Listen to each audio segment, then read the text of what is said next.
लो mummy बैठो, थोड़ी सी खिचड़ी खा लो पहले। ना कोमल अब कुछ मत दे, अभी मेरा मन नहीं है बिल्कुल भी। अरे मम्मी मुझे पता है, आप सोच रहे हो कुछ खाओगे फिर बिस्तर खराब हो जाएगा।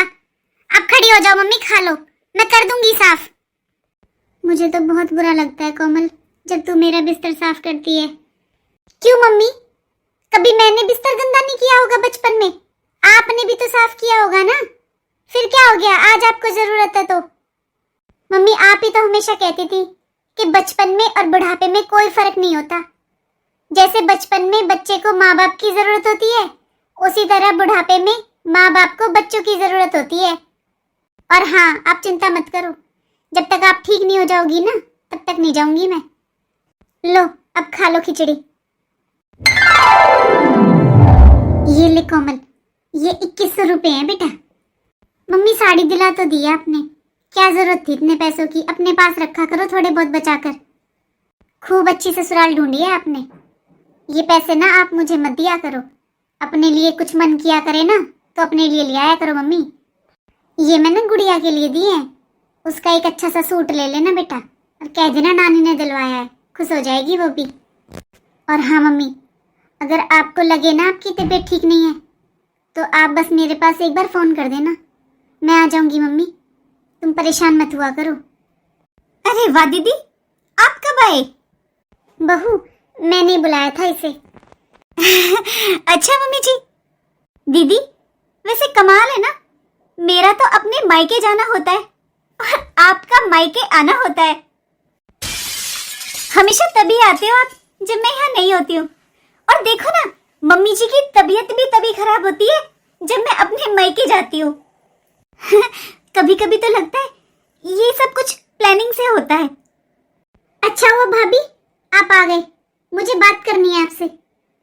आप एक बार कपड़े चेंज कर लो और मैं चाय बना लेती हूँ, फिर आराम से बैठकर बात करते हैं। अरे नहीं नहीं दीदी, मुझे चाय नहीं पीनी, अगर आपको पीनी है तो आप अपने लिए बना लेना। और वैसे बात तो मुझे भी आपसे करनी है, चलो पहले बैठकर दो बातें ही कर लेते हैं। हाँ भाभी, वैसे भी मुझे भी लेट हो रहा है, चलो पहले बात ही कर लेते हैं। रहने दे कोमल, क्या बात करेगी तू? और अब देख सुधार है, मैं बिल्कुल ठीक हूँ, बस तो अब बात खत्म कर, किसी से कुछ नहीं कहना। कमाल है ना दीदी, आपको जैसे ही पता चला मैं आ रही हूँ आपने अपना बैग भी पैक कर लिया। अरे थोड़ा वेट ही कर लेते मेरा। लेकिन आपको तो मुझसे छुपाना था ना, आपको ये था अगर मेरे सामने पैक करोगे तो कहीं भाभी देख ना ले, और शायद मैं 5 मिनट लेट हो जाती तो आप तो निकल ही जाते। क्या बात है भाभी, मेरा एक थैला तो आपको इतना ज्यादा लग रहा है? खुद अपने मायके से लाई हो इतने भर भर के थैले, आपकी भाभी को बुरा नहीं लगा क्या? या आपको बस अपनी ननद का आंखों में चुभता है? अरे आपके भी भाभी है, उनको भी इतना ही बुरा लग रहा होगा जैसे आपको लग रहा है। ऐसा है दीदी, आप अपना कंपेयर मुझसे मत करो। अरे मेरी भाभी देती है मुझे तो खुद अपने हाथों से, आपकी तरह पीठ पीछे नहीं लेकर आती। मेरी माँ नहीं भरती मुझे, मेरी भाभी देती है। मेरी भाभी को सब पता रहता है मैं क्या लेकर जा रही हूँ और क्या लेकर आ रही हूँ, आपकी तरह नहीं जैसे भाभी मायके गई पीछे से आ जाओ मायके में। मेरी मम्मी नहीं करती मेरी भाभी के साथ ऐसा जैसे आपके घर में होता है, पीठ पीछे से बेटी को बुला लो और घर भर दो उसका। एक काम करो भाभी, ये लो एक बार खुद अपनी आंखों से देख लो मैं इसमें क्या भर के ले जा रही हूँ, तुम्हें तसल्ली भी हो जाएगी। ऐसा है दीदी, ये ड्रामे करने बंद करो, फालतू में आप तो चली जाओगी, पीछे से यहाँ कले शुरू हो जाएगा, आपकी माँ मेरा जीना हराम कर देगी। मेरी बेटी का बैग खुलवा लिया और आप इतना बन रहे हो कि मेरा बैग चेक कर लो, ये कर लो, इतने ड्रामे कर रही हो। आप बस मुझे एक बात बता दो कि जैसे ही मैं अपने मायके जाती हूँ आप तभी क्यों आती हो? गर्मियों की छुट्टियों में जैसे ही मैं अपने मायके गई अब अगले दिन ही आ गई, क्यों? और ऐसे ही मैं अब अपने मायके गई हूँ, अब तुरंत आ गई। और दीदी रोज रोज मायके आने से खर्चा तो लगता ही है, अभी आप भाई दूज पर आई थी, अब इतनी जल्दी क्या जरूरत पड़ गई थी? वो तो भला हो उन कविता चाची का जिन्होंने मुझे फोन करके बताया आपके आने के बारे में, वरना आप दोनों माँ बेटियों ने तो एक फोन भी नहीं किया मेरे पास। अरे दीदी कितना खाओगे आप, कितना लूटोगे अपने मायके को? अब थोड़ा बहुत छोड़ भी दो, हमें भी जीने दो, हमारे लिए भी छोड़ दो। और वो पड़ोस वाली पूनम, उसने बताया मुझे कि आप जिस दिन से आई हो ना, दिन में 2-2 बार जा रही हो बाजार। अरे क्या लेकर आ रही हो इतना? और अब तुम मुझे थैला चेक करवा रही हो। मम्मी जी आप बताओ, मुझे तो नहीं जाने देते आप बाजार। फिर दीदी क्या करने जा रही थी बार बार बाजार में? और बिना पैसों के तो बाजार जाया नहीं जाता। और दीदी आपका तो सारा सामान अपने मायके से जाता है, आपके ससुराल में बाजार नहीं है क्या? अरे थोड़े बहुत पैसे अपने पति के भी खर्च करवा लिया करो, थोड़ा बहुत जोर अपने ससुराल वालों पे भी डाल लिया करो। ये सब कुछ मायके से ढोना है। हो गया भाभी आपका बस, या कुछ थोड़ा बहुत बाकी रह रहा है? अरे इतना मन में जहर भरकर जीना ना अच्छी बात नहीं है, निकाल दो अगर थोड़ा बहुत और हो तो। और वो आपकी पड़ोस वाली कविता चाची, उसने आपको फोन करके ये तो बता दिया कि मैं बाजार गई थी 2 बार। उसने ये नहीं बताया कि आप गए हो और मम्मी की तबीयत खराब हो गई। और वो पूनम, उसने ये नहीं बताया कि मैं 2 दिन मम्मी को हॉस्पिटल लेकर गई थी। और आप उन सब का छोड़ो, आपकी खुद की कोई जिम्मेदारी नहीं बनती अपनी सास के लिए? जब आपको पता था भाई और पापा घर पर नहीं है, वो लोग गांव में गए हुए हैं, तो आप माँ को अकेला छोड़कर ही क्यों गई? अरे मैंने तो ऐसे अचानक फोन कर लिया था मम्मी के पास। अपनी रोटी बनाने की हिम्मत नहीं थी मम्मी की। मम्मी से वॉशरूम तक नहीं जाया जा रहा था, पूरा बिस्तर खराब हो रहा था मम्मी का, बदबू आ रही थी मम्मी के पास। तब पता चला मुझे कि आप अपने मायके गए हुए हो। अरे ऐसे बीमार छोड़कर जाते हैं अपनी सास को? अरे सास भी तो माँ ही होती है भाभी, ये माँ नहीं लगती क्या आपकी? इनकी जगह अगर आपकी मम्मी होती तो आप उनको भी ऐसे छोड़ जाते? मम्मी जी ऐसा भी क्या हो गया था आपको जो इतना सुना रही हैं? और आपको कोई दिक्कत थी तो आप फोन कर देते मेरे पास। और दीदी आपको जो ले जाना है ना भर के यहाँ से, वो ले जाओ, पर नए नए बहाने मत बनाओ, दोष मत दो मुझे। अरे 5 दिन में मम्मी जी बीमार भी हो गई, ठीक भी हो गई। अगर इतनी बीमार थी तो वो अच्छी भली खड़ी है। हाँ बहू सही कह रही है, यहाँ चाहे कुछ भी हुआ हो, पर तुझे तो नाटक ही नजर आएगा। चल मुझे कुछ नहीं हुआ, बस बात खत्म कर। कोमल अब मैं ठीक हूं ना बेटा, अब तो ये फालतू की बातों में मत लग, तो लेट हो जाएगी। आपको ठीक नजर आ रही है ना मम्मी? वो इसलिए आ रही है क्योंकि मैंने ठीक किया है, सेवा की है मम्मी की 5 दिन से। और ये जिम्मेदारी बेटे और बहू की होती है। बेटी की शादी के बाद एक और परिवार बन जाता है। अरे बेटी ससुराल में सास ससुर को संभाले या पीहर में माँ बाप को? हाँ दीदी सही कह रहे हो, सेवा करने की जिम्मेदारी बहू और बेटे की होती है, और बेटी की बस घर भर भर कर ले जाने की। और वैसे तो मम्मी जी बीमार थी, फिर अब बाजार में क्या करने जाती थी? फिर इनकी देखभाल कौन करता था? क्यों आपकी भाई से बात नहीं होती?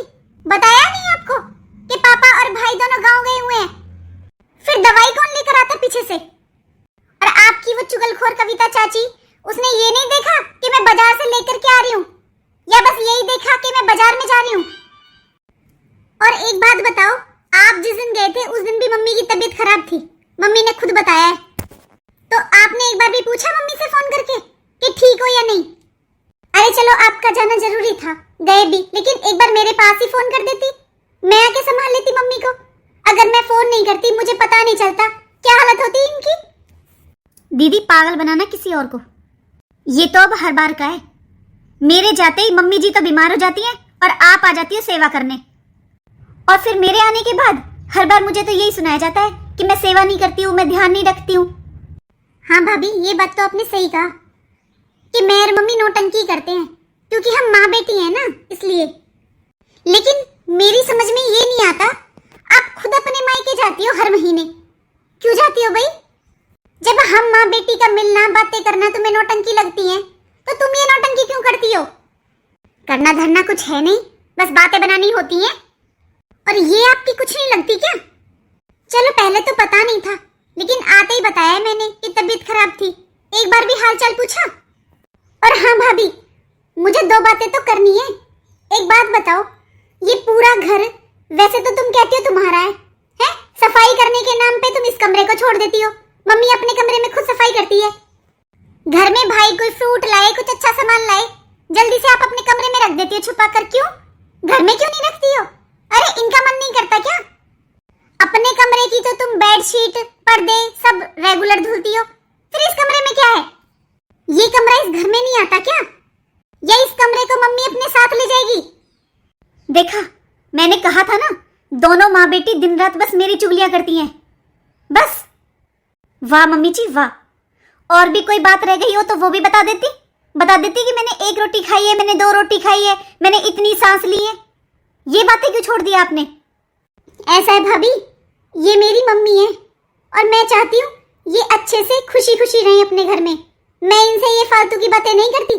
ये सब बातें ना आपकी वो कविता चाची ने बताया था मुझे फोन करके। उन्होंने ही बताया था मुझे भी कि मम्मी अपने कपड़े खुद धुलती है, खुद अपने कपड़े बाहर से लेकर आती है, अपने रूम की सफाई करती है, अपना खाना खुद बनाती है। और वो आपकी पड़ोस वाली ननद पूनम, उसने तो मुझे यहाँ तक बताया था कि भाभी के इतने पार्सल आते हैं, भाभी रोज बाहर का खाना मंगवाती है, हर महीने भाभी अपने मायके चली जाती है। आपने क्या सोचा भाभी कि आपका ही नंबर है इन लोगों के पास? अरे मैं इस घर की बेटी हूँ, मैंने यहाँ पर जन्म लिया है, क्या मेरे पड़ोसियों के पास मेरा नंबर नहीं होगा? लेकिन मैंने कभी इन फालतू की बातों पर विश्वास नहीं किया। मैंने कहा कभी आपसे कि भाभी आपके क्यों पार्सल आते हैं इतने, बाहर का खाना मंगवाते हो, इतना खर्च करते हो? और बहू, वो कविता खुद आई थी मेरे पास मुझसे मिलने, मेरे हाल चाल पूछ कर गई थी। अगर वो इतनी भली होती तो तुझे बताती ना कि तेरी सास की तबीयत खराब है, फोन कर ले। पर क्यों नहीं बताया उसने? कोई नहीं चाहता कि घर परिवार में एकता हो, सास बहू में बने। और जब ये तेरी ननद गई थी ना बाजार मेरे लिए दवाइयां लेने, तब वो मेरे पास ही बैठी थी कविता। ये उसको बोल कर गई थी कि मम्मी के पास ही रहना जब तक मैं आ ना जाऊं। और भाभी, मैं तो आपसे ये भी नहीं कह रही हूँ कि आप उनकी बातों में क्यों आई। जो ये कान भरने वाले होते हैं ना, ये ऐसे मीठा बन बन के कान भरते हैं। लेकिन इतनी इंसानियत तो आपके अंदर होनी चाहिए ना कि जैसा व्यवहार आप अपनी सास के साथ करती हो, क्या ऐसा व्यवहार अपनी माँ के साथ कर सकती हो? मैं तो जब जानू जब आपकी भाभी आपकी मम्मी के साथ ऐसा व्यवहार करे और आप मिलने ना जाओ। भाभी, जैसे आपको अपना मायका अच्छा लगता है ना, अपने माता पिता भाई भाभी, ऐसे हर बेटी को लगता है अपना मायका। और बुरा मत मानना भाभी, हर टाइम आपके स्टेटस पर आपके भतीजे भतीजियों के फोटो लगे रहते हैं, कभी भांजे भांजियों के लगाए हैं आपने? भाभी चलो मैं मानती हूँ किसी का काम करने में, सेवा करने में, कपड़े धुलने में थोड़ा जोर पड़ता है, लेकिन आप तो ये व्हाट्सएप पर स्टेटस लगाने में भी भेदभाव करती हो। जैसे आपकी भाई और भाभी को अच्छा लगता है ना जब आप उनके बच्चों की फोटो लगाते हो, भाभी हमें भी अच्छा लगता है, मेरे बच्चों को भी अच्छा लगता है कि उनके मामा मामी उनके स्टेटस लगाएं। और आप दिल से बताना भाभी, मेरे बच्चों ने कभी आपसे बदतमीजी की है या कभी बुरा बोला है? अरे कितना प्यार करते हैं वो, एक मामी हो आप उनकी। और ये देख लो भाभी, 2100 रुपए दिए हैं मम्मी ने, इसलिए कि मैं कोई गुड़िया का सूट ले लूं और मेरी विदा के। अगर इनमें आपका घर खाली हो गया हो ना तो ये लो, रख लो, आप काम आ जाएंगे आपके। और ये मेरा बैग रखा, इसे भी खोल कर देख लो, मेरे ही कपड़े हैं, एक साड़ी दी है बस मम्मी ने। और इसमें छुपाना क्या है, इतना तो बहन बेटी का मान सम्मान बनता ही है। और जिस आप पूनम की बातों में आते हो ना, जो आपने मुंह बोली ननद बना रखी है, आपने कभी पूछा है उससे कि वो क्या लेकर जा रही है? अरे वो खुद बताती है मुझे, उसकी मम्मी अपनी बहू को 10 रुपए नहीं देती है और अपनी बेटी को 20-20 हजार रुपए बिदा के देती है। और यकीन ना आए ना तो कभी आए ना उसकी मम्मी तब पूछ लेना। साल में कम से कम 50 जोड़ी कपड़े ले जाती है वो, और अपनी भाभी को 2 जोड़ी कपड़े नहीं लेने देती। मैं मानती हूँ भाभी, कुछ ननद करती है ऐसा, लेकिन आपको अच्छे और बुरे में फर्क नजर नहीं आता? अरे मम्मी पर है क्या जो ये मुझे दे देंगी? सब कुछ तो मम्मी पापा सब कुछ भाई के हाथ में रखती है। अरे ये 2000 रुपए 1100 रुपए ये भी भारी पड़ते हैं क्या आपको? एक साड़ी 2 साड़ी, इनका तो मान सम्मान बनता है ना बेटी का। और हाँ भाभी, आइंदा अगर मुझसे बात करनी है ना, थोड़ा सोच समझ कर बात करना, क्योंकि अब मुझसे आपकी फालतू की बातें बर्दाश्त नहीं होती, इसलिए मैं बात करना ही पसंद नहीं करती। एक तो आप मम्मी को बीमार छोड़ गई, मैंने पीछे से आकर आपका घर संभाला, अपने घर को छोड़ा हुआ है मैंने, अपने बच्चों को छोड़कर आई हूँ मैं। अरे मुझे यहाँ छुट्टियां मनानी होती ना तो अपने बच्चों को साथ में लेकर आती, फिर आकर ये ताने पड़ते हैं कि मैं घर भरने आ गई। ऐसा है भाभी, मैंने जोड़े दोनों हाथ, ये रहा आपका घर और ये रही आपकी सास। अपनी सास की सेवा खुद करो और अपना घर संभालो। एक तो आकर तुम्हारे घर संभालो, फिर ऊपर से सुनो ये ले गई वो ले गई। और भाभी, और फिर मैं इस घर से कुछ ले भी जाऊं तो आपको इतना बुरा क्यों लग रहा है भाई? ये मेरा भी तो घर है, मेरी माँ का जो मन करेगा वो मुझे देगी। खुद अपना देखो ना, 3-3 बैग भर कर लाई हो। दीदी, मेरे कहने का वो मतलब नहीं था, आप तो बुरा ही मान गए। ऐसा है भाभी, मुझे नहीं लगता कि बेटियों को अपने माँ बाप की सेवा करने में कोई हर्ज होता है, क्योंकि जब बेटे और बहू माँ बाप की सेवा नहीं करते ना, और माँ बाप बिस्तर में चढ़ रहे हो, तो बेटियों को भी करना पड़ता है। लेकिन इसमें कुछ गलत भी नहीं है। अरे बेटी ने भी तो इस घर में जन्म लिया है। जितने माँ बाप बेटे के होते हैं उतने ही माँ बाप बेटी के भी होते हैं। लेकिन जो आप जैसी भाभियां आकर ताने देती है ना कि पीछे से घर भरने आ गई, अरे एक तो सेवा करें, ऊपर से आप जैसी भाभियों के ताने सुने, फिर दिल दुखता है भाभी। बुरा मत मानना बहू, लेकिन तू खुद बता, अरे मैं इतने इतने डॉक्टरों के चक्कर लगाती हूँ, तूने आज तक कभी पूछा है कि मेरी रिपोर्ट में क्या है, मुझे डॉक्टर ने क्या बताया है? आज तक तुझे ये भी पता है कि मैं किस चीज की दवाई लेती हूँ? कभी कभी मेरी बिल्कुल हिम्मत नहीं होती, 9-10 बजे तक मैं कमरे से बाहर नहीं निकलती, लेकिन कभी भी मुझसे ये पूछने आई है तू कि मम्मी जी क्या हो गया आपको, या चाय पानी लाऊं? और उस दिन जब तू अपने मायके गई थी, चाय बनाकर रख गई कमरे में। अरे एक बार भी तूने पूछा कि मम्मी जी क्यों पड़ी हो बिस्तर में, क्या हो गया आपको? वो चाय ठंडी हो गई, कैसे कैसे उठकर मैंने दोबारा चाय बनाकर पी है। तू खुद बता बहू। अरे मैं कभी बीमार हो जाती हूँ, कभी तूने दलिया खिचड़ी बनाया है? वही रोटी सब्जी बनाकर रख देती है, वही खाना पड़ता है मजबूरी में। बीमारी में बहू ये सब नहीं खाया जाता, लेकिन मैं फिर भी कुछ नहीं कहती। सही कह रहे हो मम्मी जी आप। अगर मैंने आपका ध्यान रखा होता या आपकी अच्छी से सेवा की होती, तो शायद दीदी को अपनी ससुराल छोड़कर मायके ना आना पड़ता अपनी माँ की सेवा करने के लिए। बहू मैं सेवा करने के लिए नहीं कह रही हूँ। अरे मैं तो चाहती हूँ मेरे खुद के हाथ पैर चलते रहें और मैं अपना खुद करती रहूं। लेकिन कभी कभी तो तबीयत खराब हो ही जाती है, जब भी जरूरत पड़ती है। अब ये बुढ़ापा है, इतनी जान तो है नहीं हाथ पैरों में, थोड़ी सी तबीयत खराब होती है, बिस्तर से नहीं उठा जाता। अरे मम्मी थोड़ी बहुत गलती तो आपकी भी है। अरे आपकी ज्यादा तबीयत खराब होती है तो आप बिस्तर में क्यों पड़ी रहती हो? और एक बार आवाज लगा दिया करो, बता दिया करो भाभी को कि आपकी तबीयत खराब है। हाँ मम्मी जी, जब आप लेट तक सोते रहते हो, मैं तो ये सोचती हूँ कि शायद आज आपको नींद आ रही है, अच्छा है आपकी नींद पूरी हो जाएगी, मैं तो इसलिए आपके रूम में नहीं आती हूँ। लेकिन अगर आप मुझे बता दो कि आपकी तबीयत खराब है, तो फिर मैं आपसे पूछूंगी। मुझे पता ही नहीं होता कि आपकी तबीयत खराब है या आप आराम कर रहे हो। और उस दिन जब मैं अपने मायके जा रही थी तो मैं आपके पैर छूने आई थी, लेकिन आपने एक बार भी नहीं बताया कि आपसे नहीं उठा जा रहा है, आपकी तबीयत खराब है। बस मैंने आपके पैर छुए और मैं आ गई, आपने कुछ कहा ही नहीं मम्मी जी। देख बहू, जो हो गया सो हो गया, लेकिन तू खुद बता, तू मेरे पास आई, मेरे पैर छू के तुरंत चली गई। तूने एक बार ये भी नहीं बताया कब आएगी कब नहीं, क्यों जा रही है। अगर तू 2 बात करती जब तो बताती मैं। मम्मी बुरा मत मानना, ये तो देखो आपकी भी गलती है। आपकी तबीयत खराब हुआ करे ना तो खुद बता दिया करो भाभी को।